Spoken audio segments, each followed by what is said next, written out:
Welcome to విటి news. నా పేరు సోనియా. బులెటిన్లో ముందుగా హెడ్లైన్స్. వైసీపీ తరఫున ఎమ్మెల్సీ ఎన్నికల బరిలోకి వంశీకృష్ణ కళ్యాణి. పార్టీ కోసం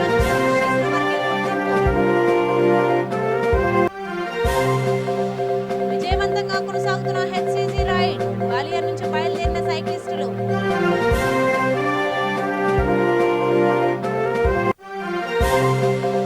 వేడుకగా పుట్టపర్తి సత్యసాయిబాబా 96వ జయంతి. వనస్థలిపురంలో 21న రక్తదాన శిబిరం.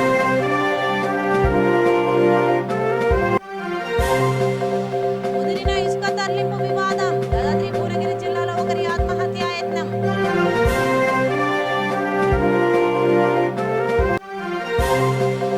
పెట్రోల్ డీజిల్ పై ప్రభుత్వం వ్యాట్ తగ్గించాలన్న బీజేపీ. నల్లగొండలో నిరసన ప్రదర్శన.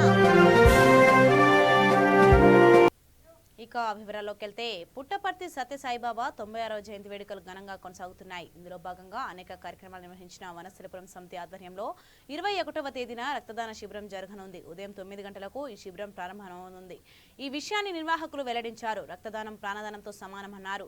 అందువల్ల సత్యసాయి భక్తులతో పాటు వనస్థలిపురం పరిసర ప్రాంతాల ప్రజలు ఈ అవకాశాన్ని సద్వినియోగం చేసుకోవాలని కోరారు.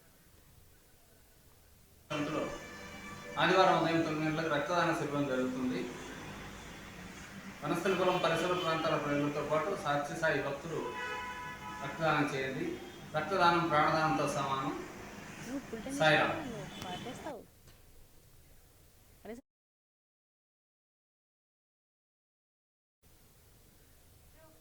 మదర్ తెరీసా చారిటబుల్ సొసైటీ సేవా కార్యక్రమాల పరంపర కొనసాగుతోంది. ఇందులో భాగంగా ఇవాళ ఉదయం సాహెబ్ నగర్లోని బస్తీ దవాఖానలో కొంతమందికి కోవిడ్ టీకాలు వేయించింది. సొసైటీ అధ్యక్షుడు చేపూరి శంకరయ్య ఈ సందర్భంగా మాట్లాడుతూ కరోనా 3వ దశ ముప్పు పొంచి ఉందన్నారు. అందువల్ల ప్రతి ఒక్కరూ టీకాలు వేయించుకోవాలన్నారు. తమ వంతు సహకారం అందిస్తామని తెలిపారు. కార్యక్రమంలో ఆరోగ్య శాఖ అధికారిని భావన, శేఖర్, మక్బూల్, భరత్ పాల్గొన్నారు.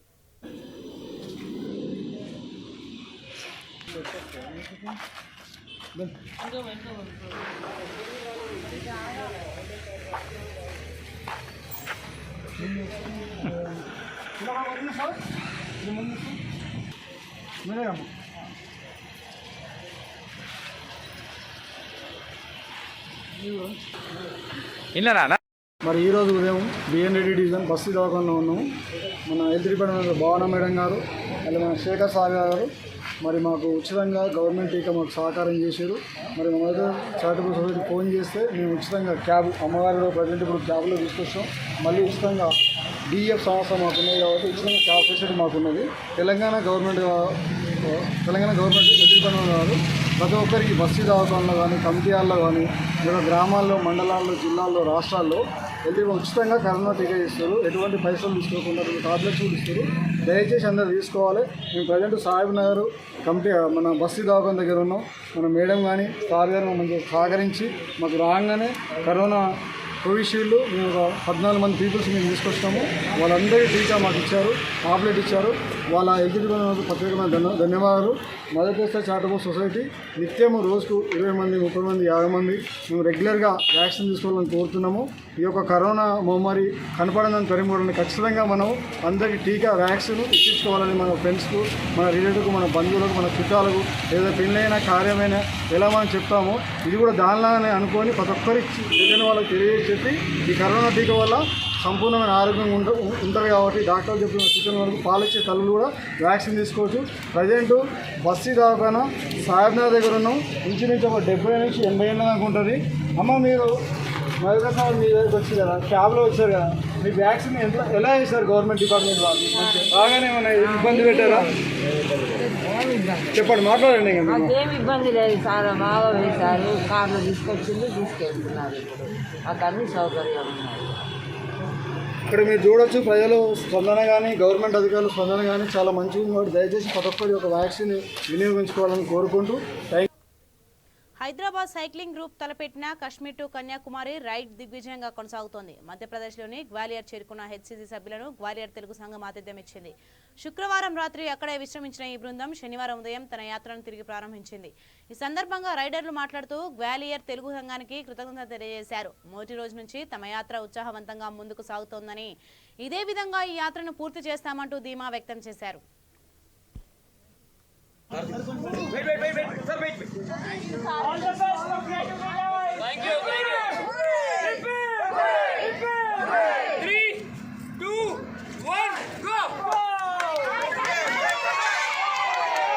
రైటేనా ఝాన్సీ రైటే కదా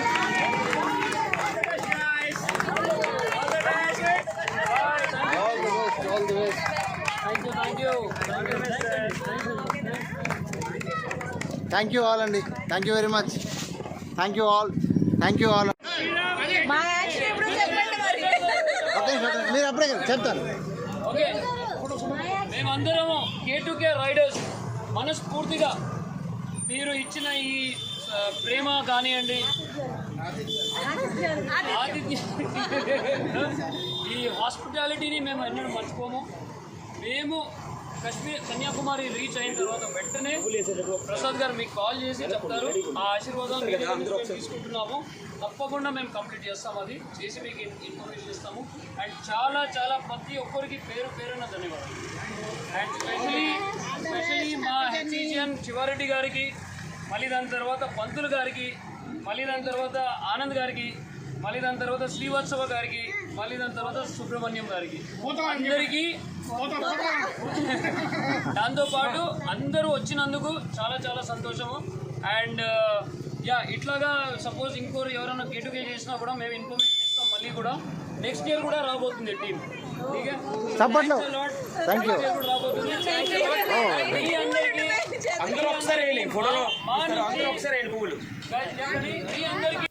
బిక్కేరు నుంచి ఇసుక తరలింపు వివాదం ముదిరింది. చివరికి అది ఇబ్బందికరంగా పరిణమించింది. పోలీసుల వేధింపులను తట్టుకోలేక ఓ మహిళ ఆత్మహత్యాయత్నం చేసింది.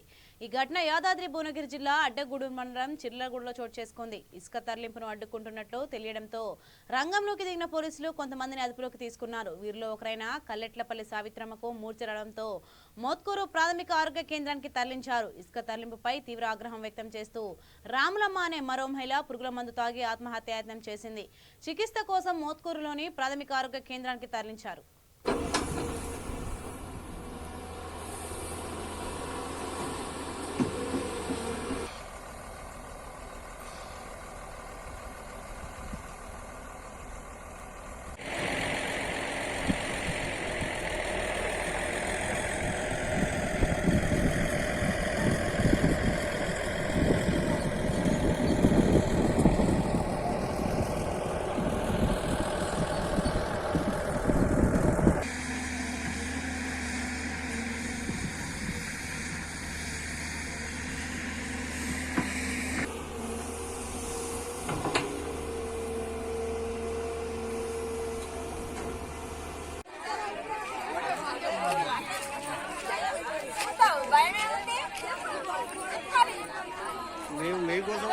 ఫిట్స్ వచ్చేసినాయి. ఆమె సీరియస్ ఉంది.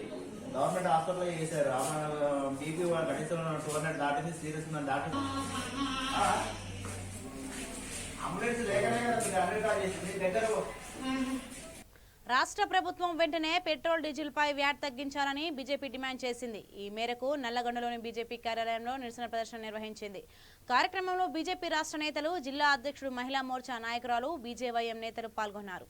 పెట్రోల్ డీజిల్పై రాష్ట్ర ప్రభుత్వం వ్యాట్ తగ్గించి సామాన్య ప్రజలకు ధరలు అందుబాటులో వచ్చే విధంగా చేయాలని చెప్పి ఇవాళ భారతీయ జనతా పార్టీ నల్గొండ శాఖ ఇవాళ మేము కలెక్టర్కి మెమరాండం ఇవ్వబోతా ఉన్నాము, నిరసన తెలియజేస్తూ ఉన్నాము. ఇవాళ కేంద్ర ప్రభుత్వం చూసుకున్నట్టయితే ఇవాళ ఎన్నో మంచి పథకాలు ఆత్మనిర్భర్ భారత్ ద్వారా 20 లక్షల కోట్ల ప్యాకేజ్ ఇచ్చి సామాన్య ప్రజల్ని ఆదుకుంది. అట్లా ప్రతి దాంట్లో హెల్త్ వైజ్ కూడా కరోనా టైంలో కూడా ఆయుష్మాన్ భారత్ ద్వారా ఎంతో మందికి ఈ కరోనా వ్యాక్సినేషన్ అందులోకి తీసుకొచ్చి చాలామందికి ఈ స్కీమ్ ద్వారా ఎంతో లబ్ధి చేకూరింది. అట్లాగే ఇవాళ భారతీయ జనతా పార్టీ పాలిత రాష్ట్రాల్లో కూడా అన్ని చోట్ల కూడా తగ్గించడం జరిగింది. ఇవాళ తెలంగాణలో కూడా వ్యాట్ తగ్గించి ధరలు పెట్రోల్ కానీ డీజిల్ కానీ నిత్యావసర సరుకులు ధరలు కూడా తగ్గే అవకాశం ఉంది. కాబట్టి ఇమ్మీడియట్గా తగ్గించాలని సరూర్ నగర్, శంషాబాద్లకు సంబంధించి సరూర్ నగర్ ఇండోర్ స్టేడియంలో డ్రా పద్ధతి ద్వారా వైన్ షాప్లను ఎన్నుకునే ప్రక్రియ నిర్వహించారు. సరూర్ నగర్ పరిధిలో నూతన మద్యం షాపులకు 4102 దరఖాస్తులు వచ్చాయి. శంషాబాద్లో నూతన మద్యం షాపులకు ఏర్పాటుకు 4122 అందాయి.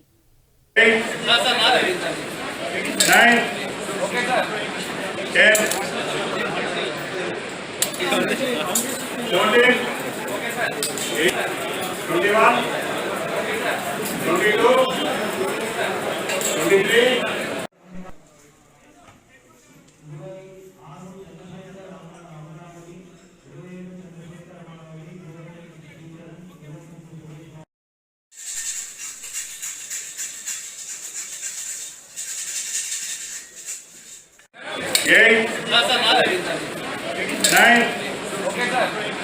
10.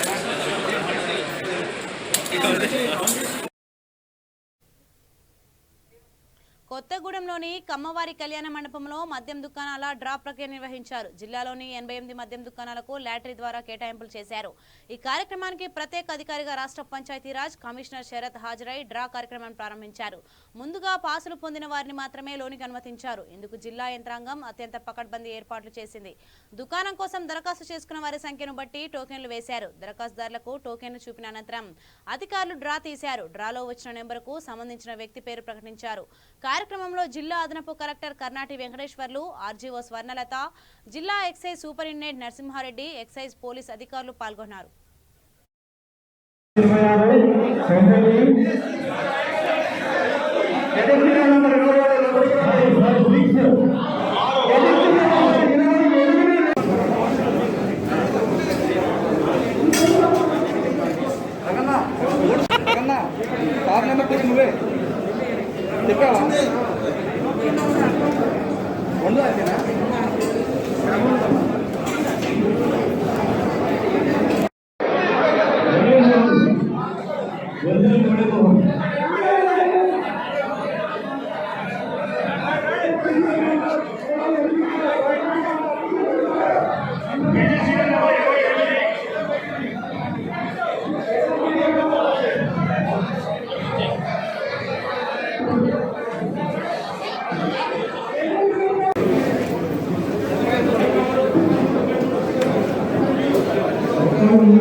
నెక్స్ట్ 32 రెడీ ఉన్నారు. ఏపీ శాసనసభ సమావేశాల్లో టీడీపీ అధినేత చంద్రబాబు కుటుంబం సభ్యులపై చేసిన అనుచిత వ్యాఖ్యల విషయంలో తెలంగాణలోనూ తీవ్ర నిరసన వ్యక్తమవుతోంది.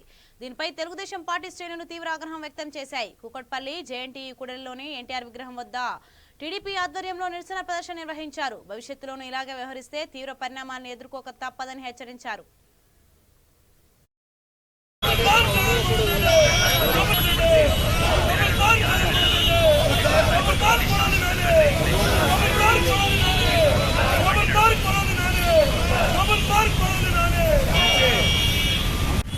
నిన్నటి జరిగినటువంటి ఏపీ అసెంబ్లీ సమావేశాలు చూసామండి.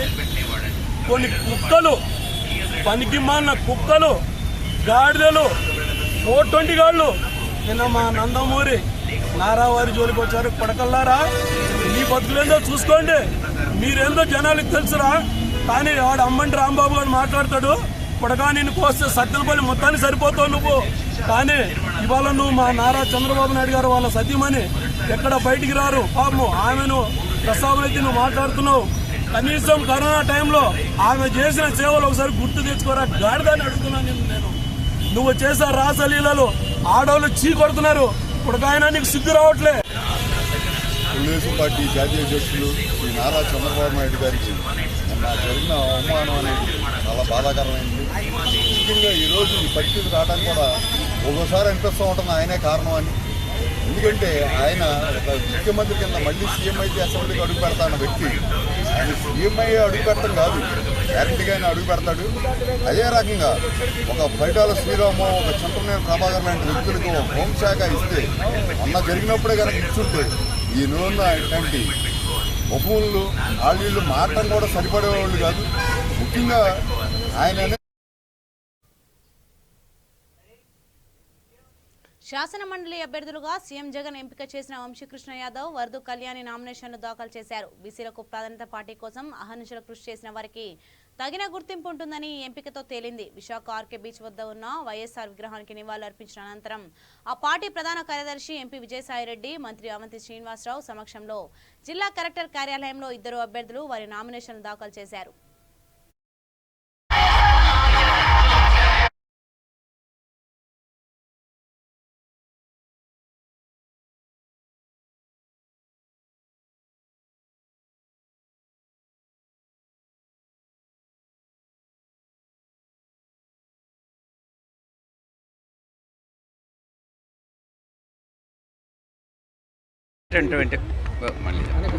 ఇచ్చిన మాటకి కట్టుబడి ఇచ్చిన హామీని నిలబెట్టుకునేటటువంటి నాయకుడు శ్రీ జగన్మోహన్ రెడ్డి గారు.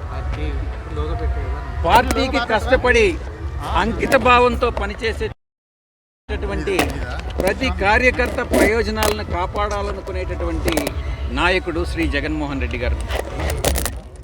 బీసీలు, ఎస్సీలు, ఎస్టీలు, మైనారిటీస్, ఇతర రాష్ట్రాల నుంచి ఇక్కడికి వచ్చినటువంటి సెటిల్ అయినటువంటి లింగ్విస్టిక్ మైనారిటీస్, ఇతర మతాలకు చెందినటువంటి వాళ్ళు, అంటే జైన మతం కావచ్చు, సిక్ మతం కావచ్చు, ఇతర లింగ్విస్టిక్ మైనారిటీస్, అది తమిళియన్స్ కావచ్చు, మలయాళీస్ కావచ్చు, గుజరాతీస్ కావచ్చు, ప్రతి ఒక్క లింగ్విస్టిక్ మైనారిటీస్ని, మిగతా మతాల్ని గౌరవించి వారందరికీ ప్రాతినిధ్యం కల్పించాలన్నటువంటి ఒక మహాసంకల్పం కలిగినటువంటి ఒక మహానాయకుడు శ్రీ జగన్మోహన్ రెడ్డి గారు. మీరు ఈ ఎలక్షన్లో మన క్యాండిడేట్స్ని సెలక్షన్ని కానీ మీరు పరిశీలించి కానీ చూస్తే బడుగు బలహీన వర్గాలకి, ఎస్సీ, ఎస్టీ, బీసీ, మైనారిటీస్కి, ముఖ్యంగా నార్త్ ఇండియా నుంచి వచ్చి ఇక్కడ సెటిల్ అయినటువంటి వాళ్ళకి ప్రాధాన్యత కల్పించడం జరిగింది. గతంలో చాలామంది చాలా ఆరోపణలు చేశారు, పార్టీ క్యాడర్ని విస్మరిస్తున్నామన్నటువంటి ప్రచారం చేశారు. కానీ ఎటువంటి పరిస్థితుల్లో పార్టీ క్యాడర్ని విస్మరించేది లేదు అన్నటువంటి సందేశాన్ని ఈరోజు గౌరవ ముఖ్యమంత్రి వర్యులు ఇస్తా ఉన్నారు. పార్టీలో పనిచేసినటువంటి ప్రతి ఒక్కరికి కూడా సముచితమైనటువంటి స్థానం కల్పిస్తామనని ఎన్నికలకు ముందు చెప్పారు, ఎన్నికలు అయిన తర్వాత చేసి చూపిస్తున్నారు. ఇంకా ఇప్పటికే అయిపోలేదు, 2.5 సంవత్సర కాలం మాత్రమే పూర్తయింది. ఇంకా ఒక 2 దశాబ్దాల పాటు మేము అధికారంలోకి ఉంటాం. తప్పకుండా ఇచ్చినటువంటి మాట నిలబెట్టుకుంటారు శ్రీ జగన్మోహన్ రెడ్డి గారు. కాబట్టి ఈరోజు అన్ని వర్గాల వాళ్ళు, అన్ని మతాల వాళ్ళు, అన్ని క్యాస్ట్లకు సంబంధించినటువంటి వాళ్ళు మొత్తం ఈరోజు మా వైఎస్ఆర్ కాంగ్రెస్ పార్టీని, మా ముఖ్యమంత్రి శ్రీ జగన్మోహన్ రెడ్డి గారిని సపోర్ట్ చేసేటటువంటి పరిస్థితి రాష్ట్రంలో కలిగి ఉంది. రాబోయేటటువంటి 2024 ఎన్నిక 2 రోజులుగా కురుస్తున్న భారీ వర్షాలతో నెల్లూరు జిల్లాలోని పలు గ్రామాలు జల దిగ్బంధంలో చిక్కుకున్నాయి. పెన్నా వర్షాలు, వరదలతో పెన్నా నది ఉగ్రరూపం దాల్చింది. దీంతో నెల్లూరు నగర ప్రజలు భయం గుప్పిట్లో చిక్కుకున్నారు. సోమశిల నుంచి 5.5 లక్షల క్యూసెక్ల నీటిని దిగువకు విడుదల చేస్తున్నారు. దీంతో దిగు ప్రాంతాలైన జయలలిత నగర్ కు ముప్పు పొంచి ఉంది. ఇప్పటికే ఈ గ్రామ ప్రజలకు సురక్షిత ప్రాంతాలకు తరలి వెళ్లామని అధికారులు సూచించారు. మరోవైపు కొవ్వూరు మండలం పెనుబల్లి, కాకులపాడు సహా పలు ప్రాంతాలు జల దిగ్బంధమయ్యాయి. భగత్ సింగ్ నగర్ పరిసర ప్రాంతాలు నీట మునిగాయి. దీంతో కోస్ట్ గార్డు సిబ్బంది జల దిగ్బంధంలో చిక్కుకున్న గ్రామస్తులను సురక్షిత ప్రాంతాలకు తరలిస్తున్నారు.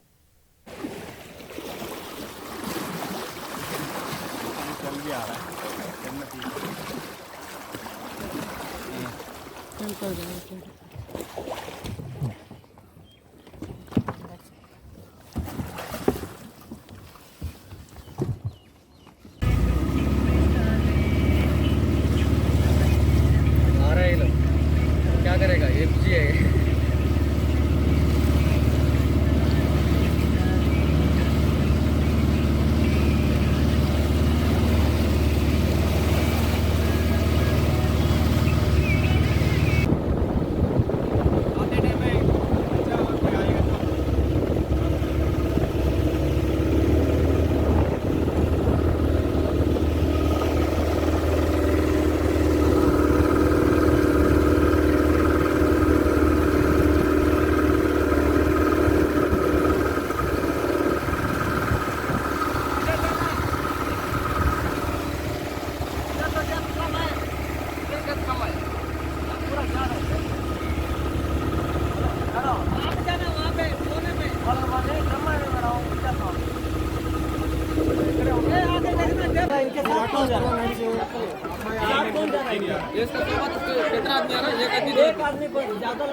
రైతు ఉద్యమాల వల్లనే నల్ల చట్టాలు రద్దయ్యాయని సిపిఐ వ్యాఖ్యానించింది. ఆదిలాబాద్ జిల్లా కేంద్రంలోని పార్టీ కార్యాలయంలో మీడియా సమావేశం నిర్వహించింది. ఈ సందర్భంగా పార్టీ జిల్లా కార్యదర్శి ముడుపు ప్రభాకర్ రెడ్డి మాట్లాడుతూ ఈ ఉద్యమం అత్యంత స్ఫూర్తిదాయకంగా జరిగిందన్నారు. రైతులు విజయం సాధించడం హర్షణీయమన్నారు. ఉద్యమంలో 790 మంది ప్రాణాలు విడిచారని, ఇది అత్యంత బాధాకరమని అన్నారు. సిపిఐ జిల్లా కార్యవర్గ సభ్యుడు ఎస్ అరుణ్ కుమార్, జిల్లా సమితి సభ్యులు మేస్రం భాస్కర్, నర్సింగ్రావు, దండేకర్ వామన్ పాల్గొన్నారు. మన పార్లమెంట్లో బీజేపీ నరేంద్ర మోడీ తీసుకొచ్చిన 3 రైతు నల్ల చట్టాలను సంవత్సరం పొడవున ఉద్యమాలు చేస్తున్న తరుణంలో అట్లనే దాదాపు ఒక 5 రాష్ట్రాల్లో కూడా ఎన్నికల ఉద్దేశించి ఇలా నరేంద్ర మోడీ గారు రైతు ఉద్యమాలకు తలొగ్గి ఇలా 3 నల్ల చట్టాల్లో పార్లమెంట్ శీతాకాలంలో మరి రద్దు చేస్తున్నారని చెప్పి నిన్న ప్రకటించాడు.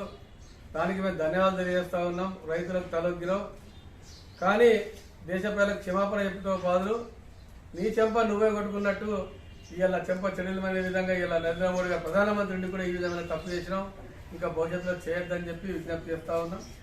ఇవాళ దేశంలో బీజేపీ ప్రభుత్వం అంటే ఏదో అనుకున్నారు ప్రజలు.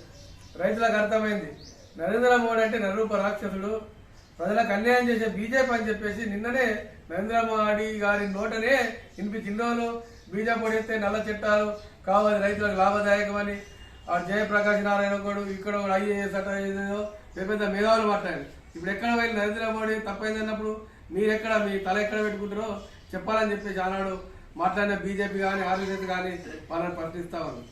ఇవాళ రైతు చట్టాలు వెనక్కి తీసుకునే వరకు, ఇంకా పార్లమెంట్లో ఆమోదించే వరకు రైతులు విరమింపమని చెప్పేసి మా ఆల్ ఇండియా కిసాన్ సభ కోఆర్డినేషన్ కమిటీ మా రైతు సంఘాలు తెలిసి చెప్పిన. అంతేకాకుండా ఇంకా ఈ దేశంలో అనేక సమస్యలు, విద్యుత్ చట్టంని కూడా సవరణ చట్టం తీసుకురావడం జరిగింది, దానికి కూడా వెనక్కి తీసుకోవాల్సిన అవసరం ఉంది. కార్మిక చట్టాలకు సంబంధించిన 4 కోట్లను విభజించడం, అవి కూడా వెనక్కి తీసుకోవాలి. కార్మిక చట్టాలు రద్దు చేసే పయనం నడుస్తా ఉన్న కేంద్ర ప్రభుత్వం, అది కూడా వెనక్కి తీసుకోవాలి. ఆ తర్వాత కూడా ఈ దేశంలో ఉన్న ప్రభుత్వ రంగ సంస్థలు స్వతంత్ర ఉద్యమం తర్వాత సాధించుకున్న కార్మిక చట్టాలు, ఇవాళ కార్మిక సంస్థలు కానీ, ప్రభుత్వ రంగ సంస్థలు కానీ, ఎయిర్పోర్ట్ కానీ, సింగరేణి కానీ, ఇంకా రైల్వే కానీ, అట్లనే ఇంకా అనేక టెలిఫోన్ ఇన్సూరెన్స్ లాంటి సంస్థలను కూడా ప్రైవేటీకరణ చేసుడు కూడా వెనక తీసుకోవాలని చెప్పేసి మేము సిపిఐ పార్టీ ఆదిలాబాద్ జిల్లా సమితి మనం చేస్తాం, డిమాండ్ చేస్తాం. ఇలాంటి ఇంకా అనేక సమస్యలు దేశంలో నల్లధనాన్ని మరి తీసుకురావాలి. ఇవన్నీ సమస్యలు పక్కన పెట్టి ఏదో రైతులకు వృద్ధి, మరి అట్లే పెట్రోల్ ధరలు, డీజిల్ ధరలు కూడా తగ్గించాల్సిన అవసరం ఉన్నాయి. రైతులకు ప్రజలకు అనేక పెనుభారంగా మోగింది. దీన్ని కూడా తగ్గించాల్సిన ఉంది. రైతుల గిట్టుబాటు ధరలు కూడా లేవు. కనీసం పత్తికి 10,000 రూపాయల ధరలు, సోయాకు ఒక 8,000 క్వింటాలకు ధరలు ఇవ్వాల్సిన అవసరం ఉన్నాయి. వరి ధాన్యం కూడా కేంద్ర ప్రభుత్వం వెంటనే కొనుగోలు చేయాలి. రాష్ట్ర ప్రభుత్వం కూడా అందులో భాగస్వామ్యం కావాలని చెప్పేసి ఇవన్నిటి వదిలేసి బీజేపీని తరిమి కొట్టాలి. ఇవన్నీ సమస్యలు పరిష్కరిస్తేనే బీజేపీ మనుగడ, లేకపోతే తరిమి. బులెటిన్ ముగించే ముందు హెడ్లైన్స్ మరోసారి. వైసీపీ తరఫున ఎమ్మెల్సీ ఎన్నికల బరిలోకి వంశీకృష్ణ కళ్యాణి, పార్టీ కోసం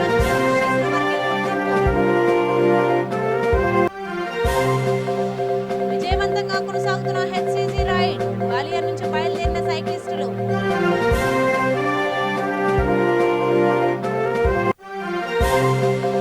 వేడుకగా పుట్టపర్తి సత్యసాయిబాబా 96వ జయంతి, వనసపురంలో 21వ రక్తదాన శిబిరం.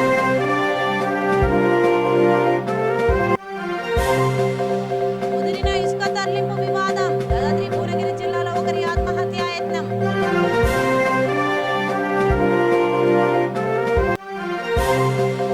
పెట్రోల్ డీజిల్ పై ప్రభుత్వం వ్యాట్ తగ్గించాలన్న బీజేపీ, నల్లగొండలో నిరసన ప్రదర్శన.